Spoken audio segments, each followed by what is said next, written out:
बिस्मिल्लाहिर्रहमानिर्रहीम। अस्सलाम वालेकुम। आपका मेज़बान आसफ़ चीमा आपकी खिदमत में हाज़िर है।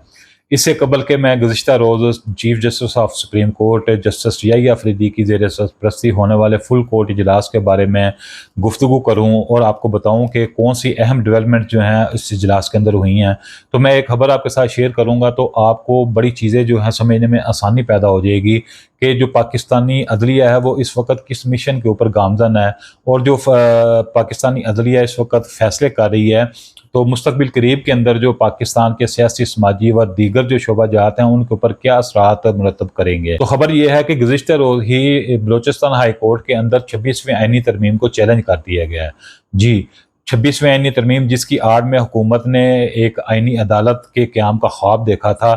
तो उस चैलेंज के अंदर जो है वो 26 जो आईनी अदालत के क़याम की कोशिश की जा रही है, उसको जो है वो कालादम कराने की जो है इस्तदा की गई है। क्या ये अदलिया के ऊपर हुकूमती वारदात को रोकने के लिए, उसको सबूताज करने के लिए इक़दामात उठाए जा रहे हैं या कि ये एक हुज्जत ही साबित होगी? इसके बारे में इंशाअल्लाह तफसील के साथ आइंदा वीडियो के अंदर गुफ्तगू करेंगे। फ़िलहाल जो गुज़िश्ता रोज़ इजलास हुआ है तो उसके अंदर मैं आपको बताता चलूँ कि बड़ी एक जो अहम और बड़ी दिलचस्प जो डेवलपमेंट हुई है वो ये है कि माजी करीब में जो साबिक़ chief justice of Pakistan Qazi Faiz ईसा का अलविदाई रेफरेंस था, तो उसके अंदर जो है सैयद मंसूर अली शाह जो कि सुप्रीम कोर्ट के सीनियर तरीन जो जज हैं और उसके अलावा दूसरे नंबर पर मुनीब अख्तर, उन्होंने जो शिरकत करने से इनकार कर दिया था। तो आज गुज़िश्ता रोज़ जो इजलास हुआ उसके अंदर दोनों जो जज साहिबान हैं उन्होंने अपनी शिरकत को यकीनी बनाकर ये साबित किया है कि वो chief justice of Pakistan Yahya Afridi के पीछे खड़े हैं, उनको भरपूर तामन की जो है उन्होंने यकीन दहानी करवाई है। हालांकि सैयद मंसूर अली शाह जो हैं वो उम्रा की अदायगी के लिए इस वक्त सऊदी अरब में मौजूद हैं, उसके बावजूद उन्होंने वीडियो लिंक के ज़रिए जो है इस इजलास के अंदर जो है वो शिरकत की है और उन्होंने अपनी जो पेशा वराना सलाहियतें उनको बरूए कार लाते हुए जो है ना भरपूर अंदाज में जो है इजलास के अंदर अपने मशवरे दिए हैं, मशावरत की है। तो मेरी इतनी सी गुफ्तगू से आपको इस बात का तो अंदाज़ा ज़रूर लग गया होगा कि हुकूमत का जो एक एक्सपेक्टेशन थी, जो उसकी उम्मीदें थी कि अगर हम जो याहिया अफरीदी को जो है चीफ़ जस्टिस ऑफ पाकिस्तान मुकर्रर करेंगे तो एक उसके रद्द-ए-अमल के तौर पर जो है गुस्से के अंदर आकर सैयद मंसूर अली शाह और जो मुनीब अख्तर हैं वो दोनों जो हैं वो अपने ओहदे से मुस्तफ़ी हो जाएंगे।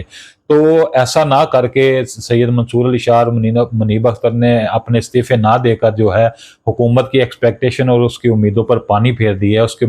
उनके जो मंसूबे थे उनको नाकाम कर दिया है। ना सिर्फ उन्होंने उनके मंसूबों को नाकाम किया बल्कि जो जस्टिस याहिया अफरीदी के साथ भरपूर तावन की जो यकीन दहानी करवा कर उन्होंने और ज़्यादा जो है हुकूमती हलकों के जो है वो रातों की नींदें जो हैं वो हराम कर दी हैं। वैसे तो इजलास के अंदर बड़ी तवील मशावरत हुई है, बहुत सारे फैसले हुए हैं, बहुत सारे जो अहम डेवलपमेंट्स हुई हैं, लेकिन मैं आपके साथ जो है 4 अहम डेवलपमेंट्स जो हैं वो शेयर करूँगा। तो उन 4 अहम जो डेवलपमेंट्स हैं उनमें सबसे पहले जो डेवलपमेंट है वो दहशतगर्दी की जितनी भी पाकिस्तान के अंदर अदालतें हैं उनके ऊपर बड़ी गौर व फिक्र किया गया है। तो एक जो फैसला किया गया है कि इन अदालतों को जल्द अज जल्द मुतहर्रक करके इनके अंदर जितने भी दहशतगर्दी के 9 मई समेत केसेस चल रहे हैं, नवंबर के महीने के अंदर अंदर जो है इन केसेस को जो है वो बिल्कुल जो है उनके ऊपर फैसले सुनाए जाने हैं। तो नाज़रीन यहाँ पे मैं आपको बताता चलूँ कि तकरीबन गुज़िश्ता अगस्त से लेकर अब तक तकरीबन 8 माह से जो है इन अदालतों के अंदर तहरीक-ए-इंसाफ के कारकुनों के ऊपर जो है दहशतगर्दी के जो मुकदमात दर्ज हुए हैं, तो उनकी जो सुनवाई है, उनके ऊपर जो समाअत है वो मुसलसल जो है इल्तवा का शिकार हो रही है। और 8 माह गुजरने के बावजूद जो है किसी भी एक केस के ऊपर जो है ना अदालत जो है दहशतगर्दी की अदालत जो है वो फैसला सुनाने से कासर रही है। तो ये बड़ी अहम डेवलपमेंट है। अगर तो सुप्रीम कोर्ट जो है दहशतगर्दी से फैसले करवाने में कामयाब हो जाती है तो एक बड़ी ज़बरदस्त पेशरफ्त होगी कि इमरान खान के ऊपर अब जो वाहद एक केस बाकी रह गया वो 9 मई का केस है। अगर दहशतगर्दी की अदालत से वो बेगुनाह साबित हो जाते हैं, बरी हो जाते हैं, تو عمران خان کی جو رہائی ہے اس کے راستے میں مزید کوئی رکاوٹ جو ہے نا فی الحال باقی نہیں بچے گی۔ ناظرین میں آپ کو یہ بھی بتاتا چلوں کہ دہشت گردی کی عدالتوں کے اندر جو کیسز چل رہے تھے وہ التوا کا شکار کیوں تھے، تو وہ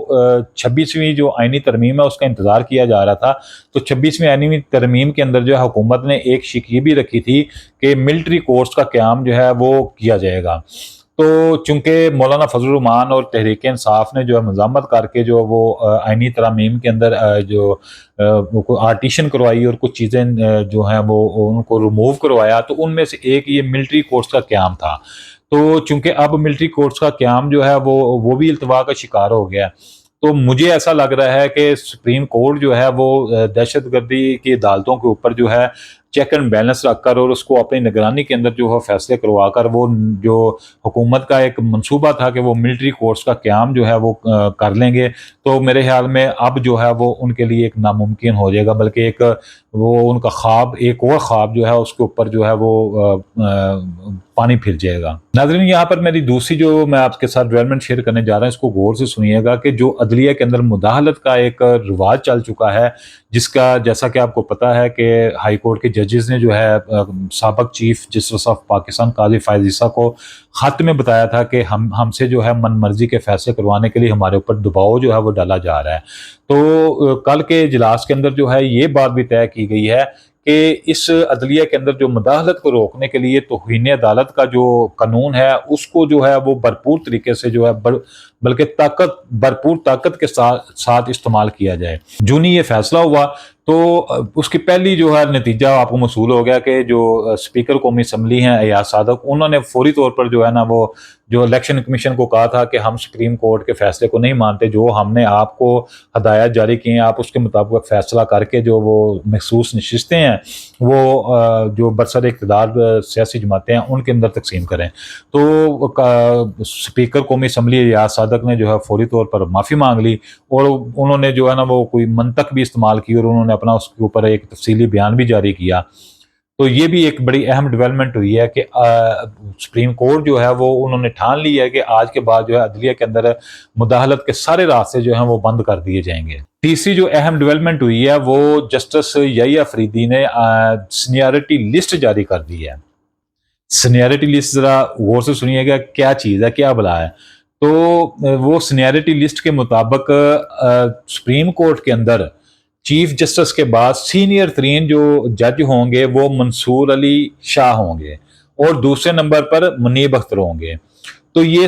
تیسرے نمبر پر چوتھے نمبر جتنے بھی ججز ہیں ان کی سب کی جو ہے نا انہوں نے ایک لسٹ جاری کر دی ہے، تو جس میں ٹاپ پر جو ہے منصور علی شاہ ہیں۔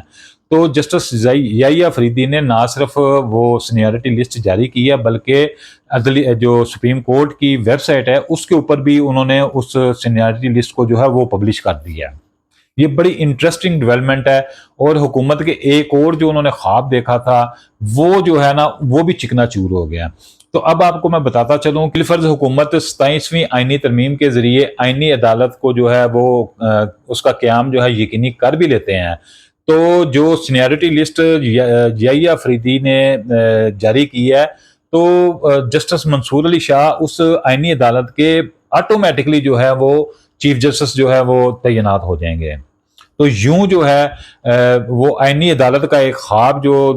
دیکھا تھا حکومت نے کہ ہم آئینی عدالت میں اپنی مرضی کا جو ہے وہ جج مقرر کر کے اپنی مرضی کے اس سے فیصلے کروائیں گے، تو ان کا یہ جو خواب ہے وہ بھی چکنا چور ہو گیا ہے، ان کی امیدوں کے اوپر پانی پھر گیا ہے، بلکہ ان کی جو کہہ لو کہ جو انہوں کا ایک منصوبہ تھا وہ ملیا میٹ ہو گیا۔ حالانکہ حکومت کا منصوبہ تھا کہ آئینی عدالت بنا کر جسٹس امین الدین کو اس کا چیف جسٹس مقرر کر دیا جائے اور ان کے ساتھ جو سینئر ترین جج ہیں وہ جمال خان مندوہیل کو جو ہے نا وہ ان کی جو ہے نا وہ نامینیٹ کر دیا جائے۔ ناظرین آخر میں صرف اتنا کہ قاضی فائز عیسیٰ نے ماضی قدیم میں جو فیصلے کیے تھے ان کے ریورس ہونے کا وقت یا اس کا جو آغاز یا اس کی جو شروعات وہ ہو چکی ہے۔ تو میں اس سے پہلے کہ آپ سے اجازت طلب کروں تو میں نے اس ویڈیو کے اندر کافی الفاظ جو ہیں وہ تلخ استعمال کیے ہیں، تو میں آپ کو بتاتا چلوں کہ میں اس ویڈیو کے اندر بہت سے الفاظ جو ہیں وہ حذف کرنے کے لیے ویڈیو ایڈیٹنگ کر کے آپ کے ساتھ شیئر کروں گا۔ تو انشاءاللہ دوبارہ ملاقات ہوگی نئی ویڈیو کے ساتھ، تب تک کے لیے اللہ حافظ۔